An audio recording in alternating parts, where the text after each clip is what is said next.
Kia ora, and welcome to the programme. You're watching GREG, the Government Regulatory Practice Initiative, based here in Aotearoa, New Zealand. My name's Ian Kaplan, and it's my pleasure and privilege to welcome you to this 2021 annual GREG conference, this year as last comprised of webinars, but with a twist. More on that later.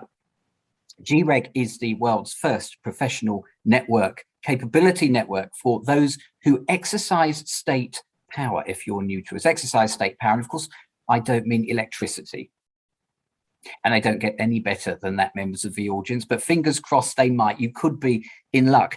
Put it another way, as I'm fond of saying, GREG is really a professional network for those who exercise the coercive, facilitative, and pretty much anything else-ive powers of the state in the business of government. You may be watching these webinars, which are going out in public live, or possibly you're in December with a couple of shopping days for Christmas when they go out as a recorded package. You're probably watching them from New Zealand, although you might be watching them across the Tasman through the network of the Australia and New Zealand School of Government, to which we also say kia ora.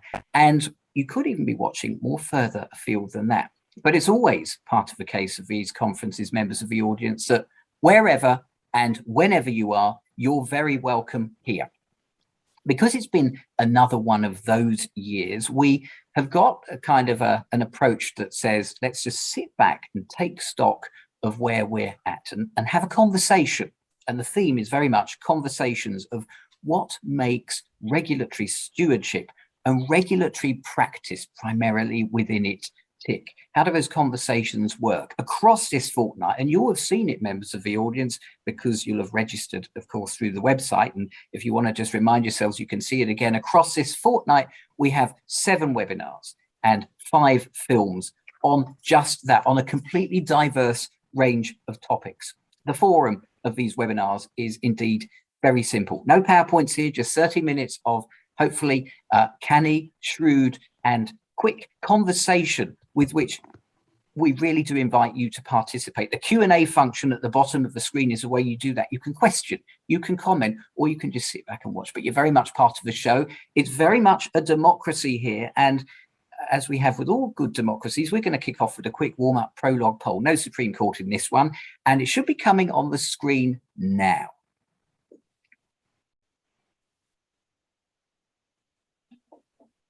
The poll question, there we are. Which country's first written constitution celebrates its birthday today? Is it the United States? Is it France? Is it the UK? Who are we saying happy birthday to? Members of the audience? Oh, we're beefing up there. Oh, very interesting. Okay, it's giving me a headache watching this poll fluctuation. I don't know if you can see it, but we're all 300 or so of you are participating. Good.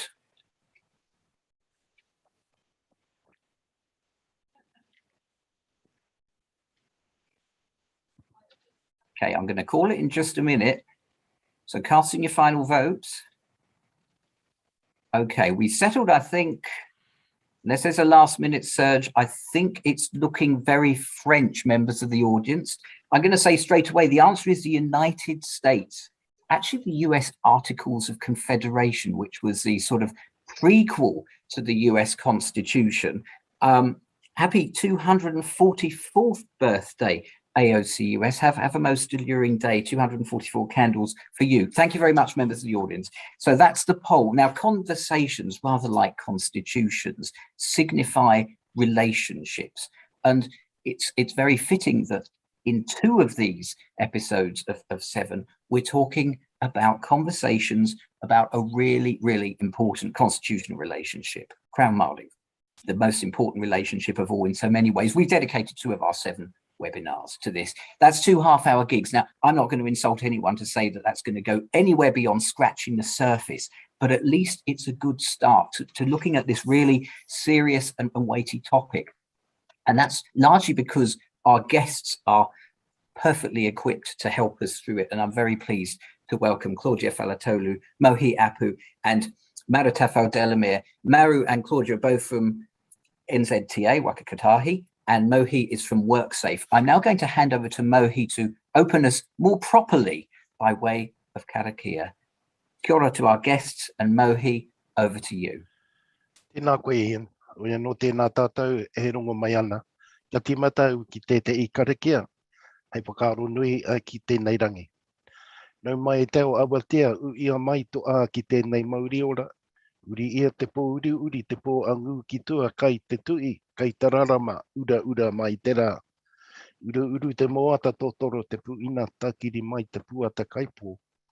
Hira mai te aiata ki tēnei Māori ora, te o ngā o nei manua ora. Te aro ake nei ki te tū ramarama te ai o nuku te pūtake rongo. Ki ngā au e tai a io nei ngā kura puta o te iu nui, o te iu roa, o tama iu ngō au. Tā kiri mai te ata ka au ka watea.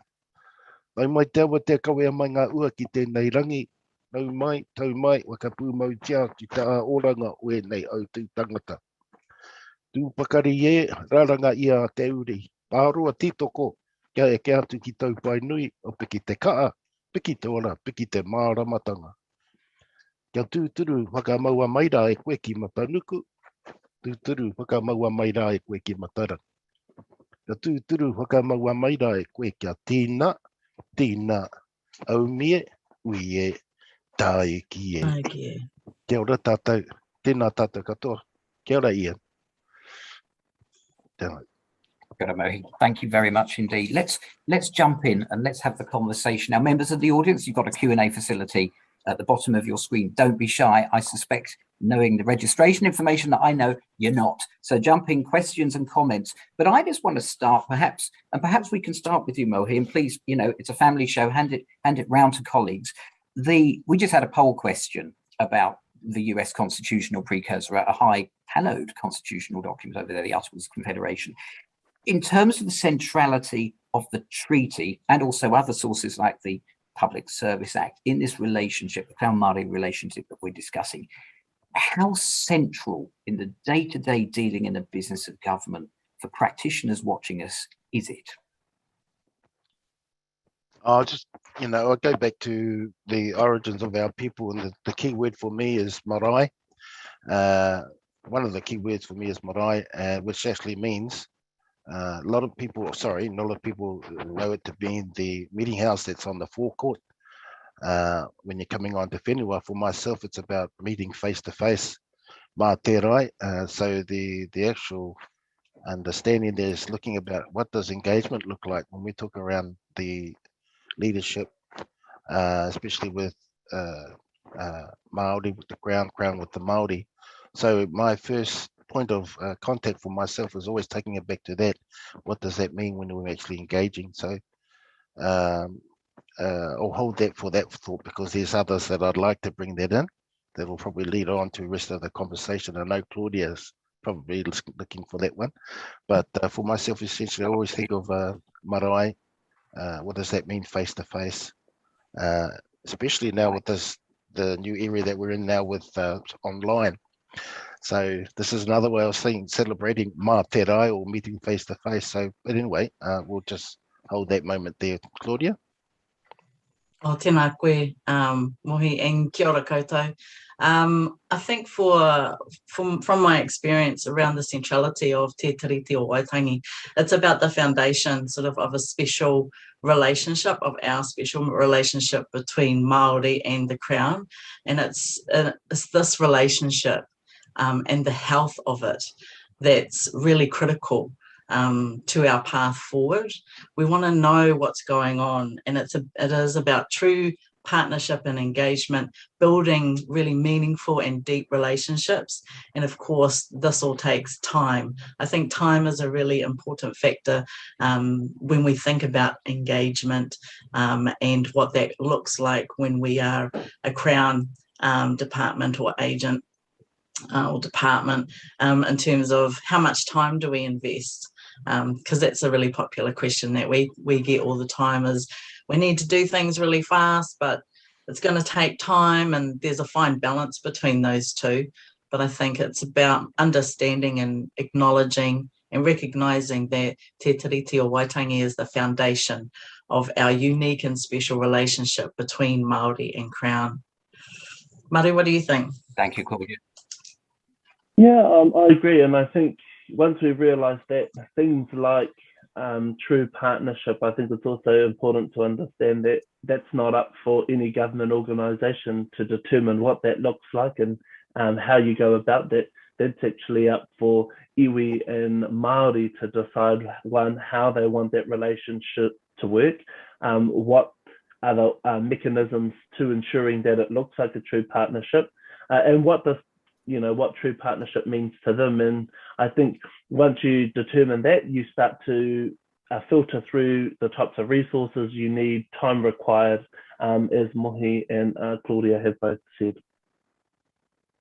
And I guess linked to that, to Toi Te Haumāori, that nothing can be achieved without a plan and a people and a way of doing things. So there is the logistics, but I guess what I'm getting is it's about the relationship over and above logistics, because I've got 300 people watching, as we have, who are all into logistics and with the best will in the world, how do we get things done and do the right thing? But life isn't always quite like that, is it? Who's going to jump in and tell us about that? I'll jump in. I think when it comes to relationships, it's about being really clear about why. Why do you want this relationship? Yeah. Why? What's the, what kaupapa or issue are you wanting to kōrero about? Who are the people you want to engage with or connecting with? And sometimes it's about who do you need to engage with? Because when we talk about things like, I think first up, clarify what your need is. Get really clear on that in terms of, who in your organization has created the need to engage, and most importantly, why. And then, we commonly say, we need to engage Māori. Okay, which Māori? There's quite a few of us. So it's about where do you need to go, why do you need to go, and what do you need to talk about? Because it's in those steps that you start building those foundational pieces that are going to give you that deep and meaningful connection and relationship with them. You need to be clear on that stuff first, and then think about, okay, so what do I need to be able to do that? And that moves into the whole space of you need help, you need support, you need expertise, you need to bring in the right people to come and awhi you and to tautoko you. And in some places, they're really, they've got some really good things in place. They may have a Māori strategy in place, they might have a Māori engagement framework in place, and they may even have Māori support in terms of, Māori teams that sit in a place that they can support those kinds of requests. But it's about being really clear about what is your purpose. And I think linked to that, thank you, Claudia, I think linked to that is also the point that Mohi opened up with about time, the conception of time and within the kind of the relationship itself. This is not a tick box exercise, it's a relationship, and it's a human and professional relationship. And I say we've got 300 odd professionals watching us. Can you talk a bit about in the team and how Māori valuation differs over time and direction, the concept of whakapapa and the concept of the development of that, and how that somebody in government who's trying to work up a relationship, how does that work? I'll just jump in here if I can, just for a quick one. I just wanted to quote one of my friends, Ata Whaitempo. He uses a concept called, which I totally agree with, 1,000 cup of teas. But little, lest we forget that, sometimes the halls of power, great conversations around business about what we do, doesn't always happen in the office. It actually happens around the breakfast table or at the cafeteria, talking about the strategies. The example I could use is our own particular chair. We're having a cup of tea. He just wanted to know how best he could get an audience with the iwi group. So I said, which audience do you want? And it's really about the business of what we do with this health and safety. I said, well, I think that the best thing you might need to do is just show your face. Kanohi kitea, 1,000 cup of teas, and show your face, and then have no expectations in the first meeting. And just let that trust be garnered between yourself and the iwi groups. In this case, it was the iwi Chairs Forum. And just don't have any expectations when you go in there. Don't say what you're there for, just be there and let them create the trust. Let that trust be created. between yourself and the iwi groups, and wait for them to ask you the question, and that's your opportunity to present the challenges that we were going through. That was the first hui, and the second hui, you got an audience to do a presentation. So there's just one way, and through that presentation, we were able to get some of the things that we were trying to achieve. So this is one way of saying it: 1,000 cup of teas. 1,000, yeah. Yeah. Sorry. No. I think I'm mindful of Manu, not talking too long. I'm just mindful. No. It's good. It's good stuff, Manu. I totally agree with those sentiments that Mohi said. I think it's, what's difficult for a lot of our agencies and government organisations is that true relationship with Māori is sometimes requires things that are intangible, and I think our organisations don't necessarily like that. They kind of want a plan that says you go from A to B to C, and not just regulatory, but all the organisations. And like you said, 1,000 cup of teas, but it's also showing up when not required, to hui that you can show your support in, that's showing up to tangihanga for local leaders or community people, and showing up when not requested, or when you don't have something that you want to engage on, when people are not expecting you. And I think one thing a lot of our organisations need to also understand is that it's up to us to bank credibility with Māori to ensure that the relationship is strong, and I think no matter what organisation you're coming from, Māori are always going to be apprehensive because of history. History tells us that, and they're always going to want to know what you're doing here, and you're just here for 5 minutes so you can get your project or program done. Yep. Actually, meaningful relationship means that you're going to show up in the times where it's hard.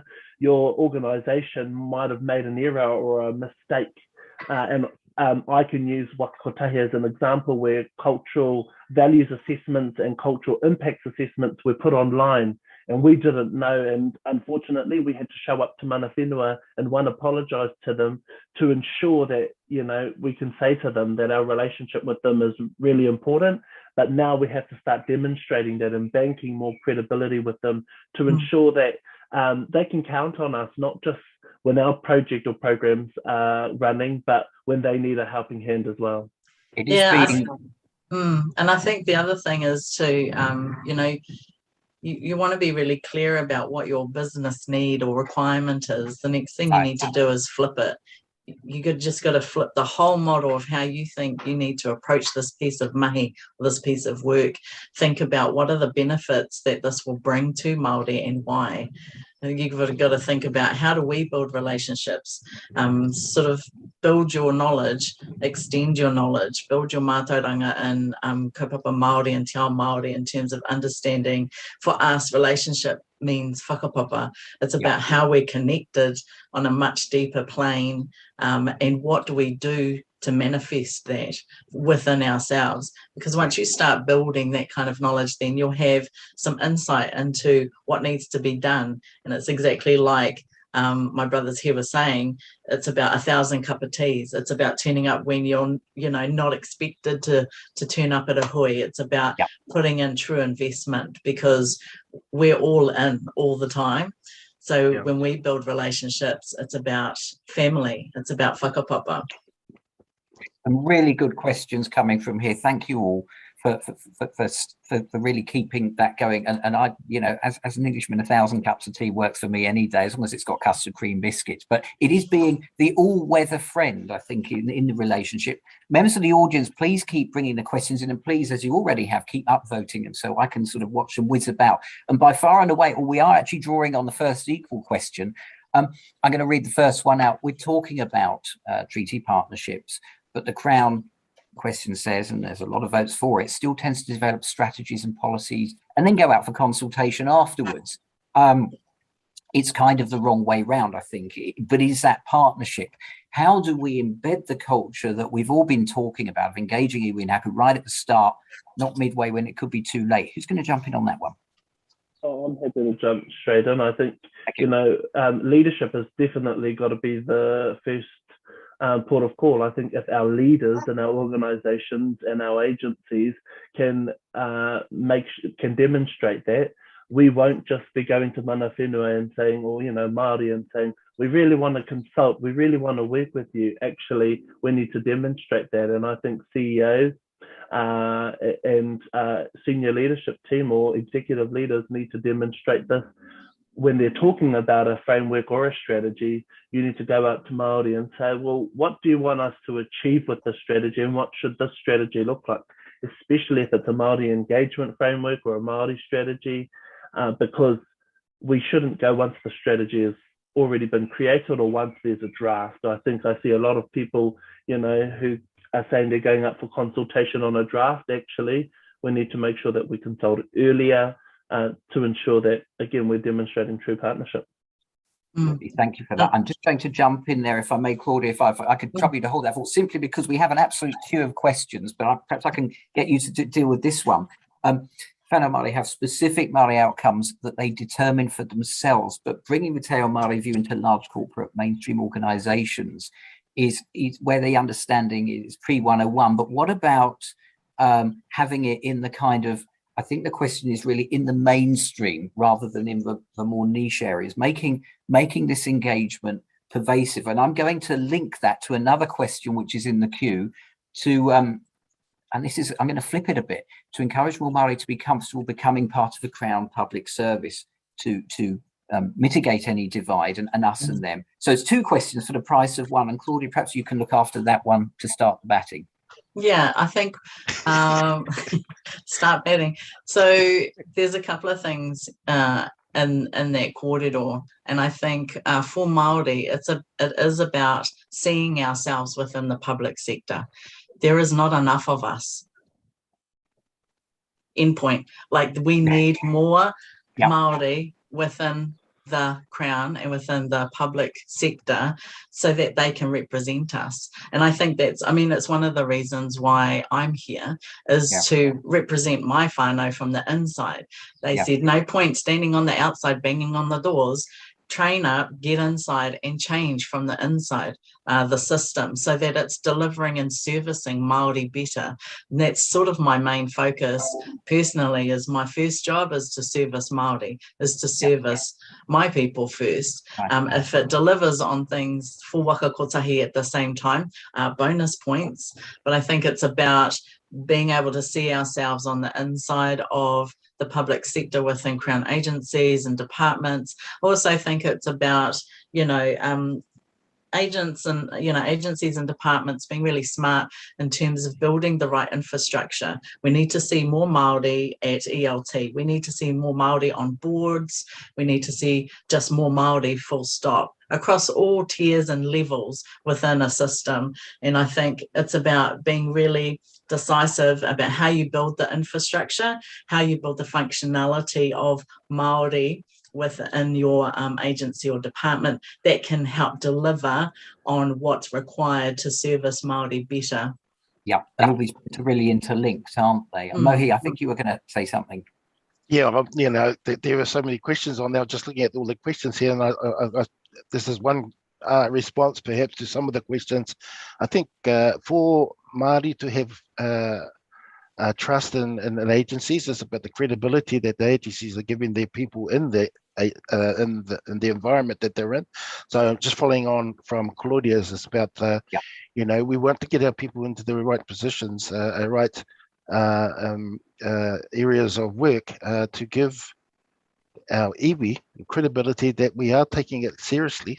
I'm talking about the Crown space, taking that seriously. And in order for that to see, for the iwi to see that to happen, is that are we stepping our people up appropriately with the right skills, of course, in those agencies and in those roles, that gives them confidence that there are people at that level who are able to make decisions, who are able to influence the decisions at that level, taking into consideration our people on the ground.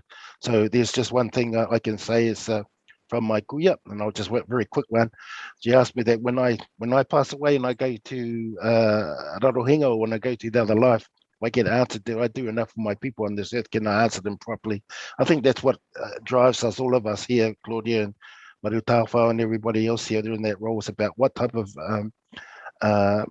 outcome do I need to drive for our iwi, because at the end of the day, I'm just one part of the cog. Yeah. I better stop there and everybody else and answer. No. This is thank you, Mohi, for sharing. And I think it is.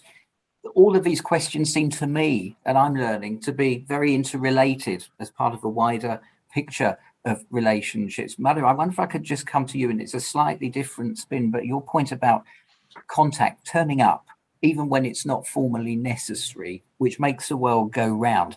One of the questions here has got quite a few votes is, do we need to think about that sort of engagement differently in a COVID world? I mean, Mohi pointed to the fact that we're all on Zoom these days for different reasons. You're, of course, in Auckland at the moment. How does face-to-face contact, qualified by COVID and its importance, work in the Crown-Māori relationship?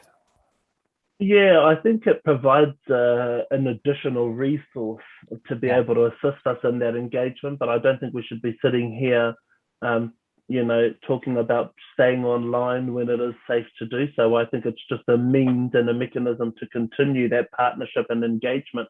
I think as soon as we can go back to safely having hui face to face, we need to do so. I think because for Māori, it's really important that they look at us eye to eye and they look at us, rangatira te rangatira, to ensure that we can actually understand what they're saying. And I think sometimes when you're on an online platform, because I know there are various, having a hui, sometimes you actually can't read the emotion behind some of the kōrero that's coming in.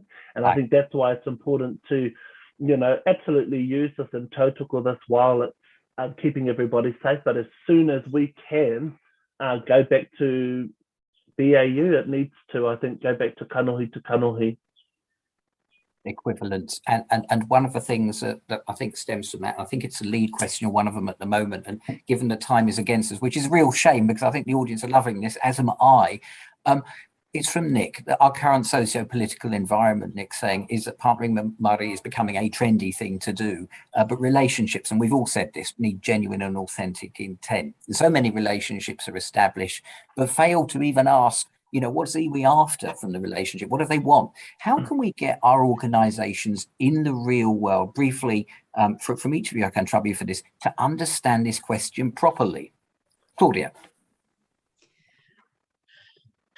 We need, it is becoming a trendy sort of thing.